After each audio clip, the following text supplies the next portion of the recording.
প্রেগনেন্সিতে অনেক সময় একটা জন্ডিস লাইক কন্ডিশন তৈরি হয়। আজকাল আমরা খুব কমনলি পাচ্ছি, আমরা একে বলি ডাক্তারি পরিভাষায় অবস্টেট্রিক কোলেস্টেসিস। অ্যাকচুয়ালি জন্ডিস মানে যে বিলিরুবিন বেড়ে যায়, হলুদ হয়ে যায়, ওরকম হয় না, ঠিক আছে? কিন্তু কি হয়, মেনলি সিমটম হয় গা হাত পা চুলকানো। অনেকেই প্রেগনেন্সিতে বলছে গা হাত পা চুলকাচ্ছে, স্পেশালি রাতের দিকে চুলকাচ্ছে, গায়ে কোনো র্যাশ নেই, হাতের তালু পায়ের তালু অব্দি চুলকাচ্ছে। এগুলো খুব কমন সিমটমে। অবশ্যই এটা নিয়ে বাড়িতে বসে থাকবে না, ডাক্তারকে দেখাবে। কারণ আমরা তখন কিছু ব্লাড টেস্ট করতে বলি, তার মধ্যে লিভার ফাংশন বলে একটা টেস্ট করতে বলি। দেখা যায় অনেক সময় সেগুলো খুব অল্টার্ড ভ্যালু আসে।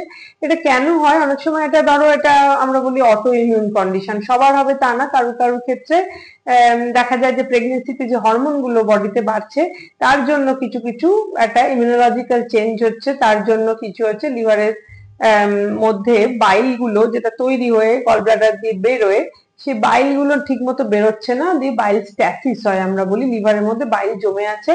তো তার জন্য কিছু কিছু লিভার সেল মরে যাচ্ছে। তো এই জন্য একটা এরকম কন্ডিশন তৈরি হয়। যদি বলো ট্রিটমেন্ট কি, ট্রিটমেন্ট ডেলিভারি। তো সেই জন্য যার এটা ইউজুয়ালি এটা থার্ড প্রাইমেস্টারের ডিজিজ, থার্ড প্রাইমেস্টারে অনেকে ডেভেলপ করে, কিন্তু আজকাল আমি কিন্তু অনেক সময় অনেক আর্লি ডেভেলপ করছি দেখছি। সেকেন্ড প্রাইমেস্টার মানে ধরো 14-15 সপ্তাহ থেকে 28 সপ্তাহের মধ্যে যে সময়টা, সেই সময় অনেক সময় ডেলিভারি কারো কারো এটা ডেভেলপ করছে।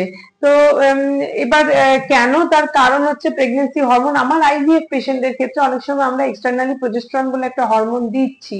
তো সেইটা আমি প্রেফার করি, আমি যেমন নিজে প্রেফার করি লোকাল দেওয়া, যাতে কিনা তোমার ব্লাডে লেভেলটা বেশি না বাড়ে। তো তাতে খুব একটা ক্ষতি হওয়ার কথা না, বাট যদি কারুর এই লেভেল বাড়তে থাকে তখন আমরা চেষ্টা করি যতটা হরমোন লোড তার বডি থেকে কমিয়ে নেওয়া যায়।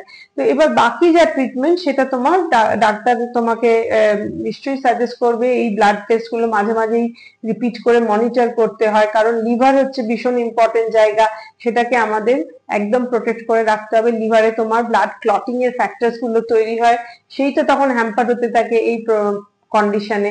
তো এই জন্য এটা একটা ভীষণ ইম্পর্টেন্ট, এবং এর টাইম অফ ডেলিভারিটাও অলসো ভীষণ ইম্পর্টেন্ট হয়ে যায়, যাতে কিনা বাচ্চা বেশি প্রিটামও না হয়, আবার খুব দেরিও না হয়ে যায়, তাতে মায়ের লিভার ফাংশন অনেক সময় খুব খারাপ হতে থাকে। তো এইগুলো তোমার ডাক্তারবাবু ডিসাইড করবে। বাট যদি এরকম কখনো হয় গায়ে চুলকাচ্ছে, ডোন্ট থিঙ্ক যে ও আচ্ছা আমি কিছু একটা লাগিয়েছি বা অ্যালার্জি হয়েছে বলে জিনিসটা উড়িয়ে দিও না।